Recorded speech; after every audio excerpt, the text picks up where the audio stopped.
في ظاهرة غير طبيعية عم تحصل بالمستوطنات الإسرائيلية في الأراضي الفلسطينية المحتلة احتار فيها العلماء.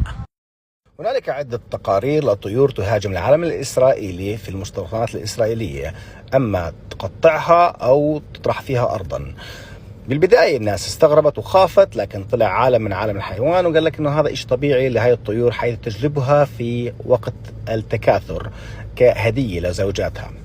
لكن بسرعة طلع مختص اللي هو الأورنيثولوجيست في عالم الطيور في عالم الحيوان، وقال لك إنه هذا ليس الموسم لهذا التكاثر، وغير طبيعي إنه ما يرجعها للعش.